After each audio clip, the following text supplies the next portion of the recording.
Welcome friends, summer defence education 11 में आपका स्वागत है।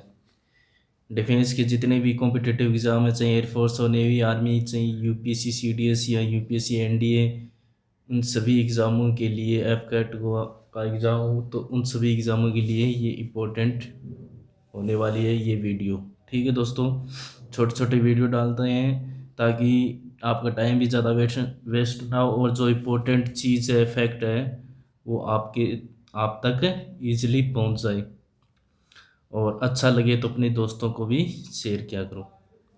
तो आज हम दोस्तों फिजिक्स के इम्पोर्टेंट चुंबकीय क्षेत्र से रिलेटेड फैराडे के नियमों के बारे में चर्चा करेंगे। उसने दो नियम दिए थे, दोनों के बारे में अपन देखेंगे।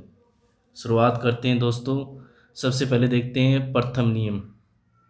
एक चीज़ ये ज़रूरी है दोस्तों, कभी भी किसी भी चीज़ की तैयारी कर रहे हो तो वो केवल एक चीज़ को पकड़ कर तैयारी करो। चाहे जिस भी फील्ड में जा रहे हो, जिस भी चीज़ की तैयारी करो, चाहे टीचिंग की, चाहे डिफेंस की, चाहे अन्य टेक्निकल नॉन टेक्निकल एग्ज़ामों की, तो कोई भी एक एग्ज़ाम की तैयारी करो। ऐसा नहीं है कि आप 2 महीने पुलिस की तैयारी कर रहे हो, 2 महीने टीचर की तैयारी कर रहे हो, 2 महीने टेक्निकल एग्ज़ाम, रेलवे की एग्ज़ाम। तो इस प्रकार से आप अगर जगह जगह तैयारी करोगे, अलग अलग टाइम दोगे, तो आप किसी में सिलेक्टेड नहीं हो पाओगे। इसलिए आपको केवल एक गोल पे फोकस रखना है ताकि आप अपना कंप्लीट जितना पोटेंशियल है 100% दे सको और अच्छी परफॉर्मेंस कर सको एग्ज़ाम में, तभी आप सेलेक्ट हो पाओगे। क्योंकि आज के टाइम में कंपटीशन बहुत हो गया है और ऊपर से पेपर लीक के मामले दिनों दिन बहुत सारे आ रहे हैं। अभी देखा होगा आपने, रिसेंटली नीट के एग्ज़ाम में बहुत बड़ा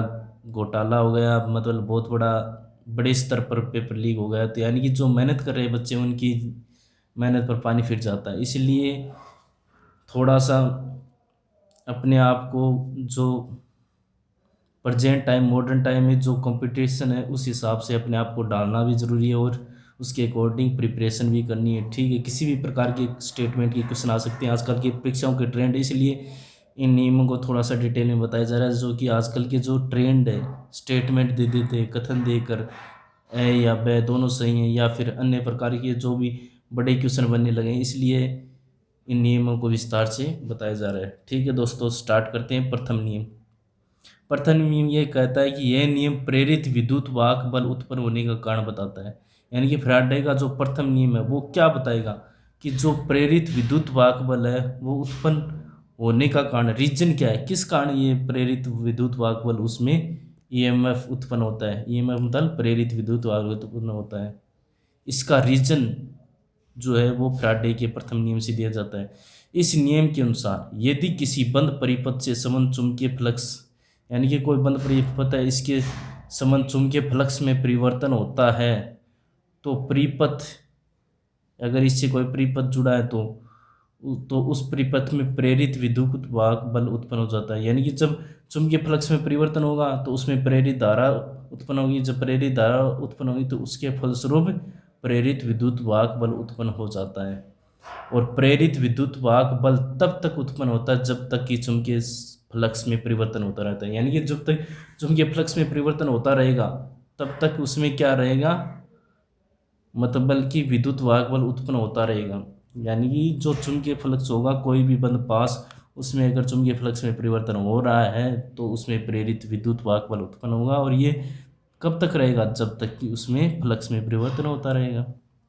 बड़ी सिंपल सी बात है, कोई भी ज़्यादा मतलब घबराने की बात नहीं है, ना ज़्यादा सोचने की बात है, सिंपल सी बात है। फ्लक्स में परिवर्तन तो प्रेरित विद्युत वाहक बल, सीधा सा शॉर्टकट। ठीक है दोस्तों, अब नियम 2 की बात करते हैं, द्वितीय नियम। द्वितीय नियम क्या कहता है कि फैराडे का ये नियम प्रेरित विद्युत वाहक बल का मान बताता है। पहला तो कारण बताता है, दूसरा क्या बताता है, इसका मान बताता है कि इसका मान कितना होगा, जो प्रेरित विद्युत वाहक बल होगा उसका मान कितना होगा। इस नियम के अनुसार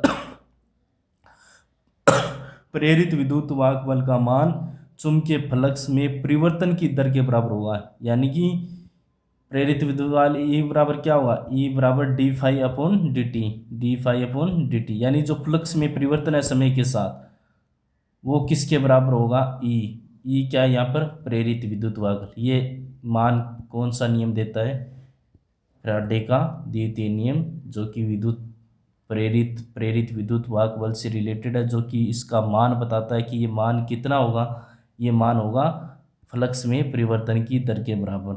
अगर कुंडली हो और उसमें n फेरे हो तब प्रेरित विद्युत वाहक बल कितना हुआ, इससे इसको n से गुणा कर दो, इसको n से गुणा कर दो, क्या हो जाएगा, E बराबर n d phi upon d t, n d phi upon d t. ये होगा विद्युत वाहक बल, प्रेरित विद्युत वाहक बल। यानी कि अपन ने दोनों ये नियम बहुत सिंपल है, फैराडे के दोनों ही नियम बहुत सिंपल है। बस हो सकता है कई बार एग्जामिनर ये पूछ ले, तब कंफ्यूज हो सकते हो कि कौन सा नियम प्रेरित विद्युत वाहक बल उत्पन्न होने का कारण बताता है। ये प्रथम नियम है कि जो प्रेरित विद्युत वाहक बल उत्पन्न होने का कारण बताता है। द्वितीय नियम प्रेरित विद्युत वाहक बल का मान बताता है। यानी कि ये दे देगा, अगर ये जो है मतलब E बराबर डी फाई डी टी, ये फैराडे की कौन सी नियम से रिलेटेड है, तो द्वितीय नियम से रिलेटेड है। यानी किसी भी प्रकार से क्वेश्चन बन सकता है। अगर अपन को ये दोनों नियम अच्छे से पता है तो अपन किसी भी प्रकार से घबराने की ज़रूरत नहीं है किसी भी प्रकार की एग्ज़ाम में, चाहे टेक्निकल नॉन टेक्निकल हो या। तो इसलिए अपनी तैयारी को अच्छे से कीजिए, क्योंकि जो कंपटीशन है, आप हर दिन कंपटीशन बढ़ रहा है। क्योंकि एक तो मतलब पेपर लीक के मामले बहुत ज़्यादा हो रहे हैं, दूसरी बात कि प्रिपरेशन करने वाले बहुत बच्चे हो गए हैं, क्योंकि आजकल की कंटेंट की किसी के पास कमी नहीं है। और मतलब बच्चे अच्छी तैयारी भी कर रहे हैं, हर कोई जो कैंडिडेट है वो अपने आप को पूरी तैयारी कर रहा है। सबको गवर्नमेंट जॉब चाहिए।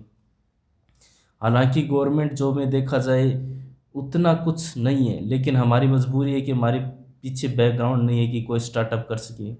इकोनॉमिकली बैकग्राउंड बिल्कुल जीरो है, तो इसलिए अपन की मजबूरी हो जाती है गवर्नमेंट जॉब में जाने की। बाकी अगर कोई स्टार्टअप हो, सरकार ऐसी स्कीमें लें जिससे युवाओं को नए स्टार्टअप करने में मदद मिले, ताकि वो इस कंपटीशन की दुनिया से थोड़ा सा आगे जाकर सोचें, तो अपन देश में मतलब ज़्यादा प्रगति होगी देश की। क्योंकि बहुत सारी युवा जनसंख्या अपने देश की किस में लगी है, कंपटीशन में। इसलिए थोड़ा विचार करने की भी बात है। ठीक है दोस्तों, तो वीडियो अच्छा लगे तो शेयर भी किया करो दोस्तों को। जय हिंद, जय भारत दोस्तों, मिलते हैं नेक्स्ट वीडियो में।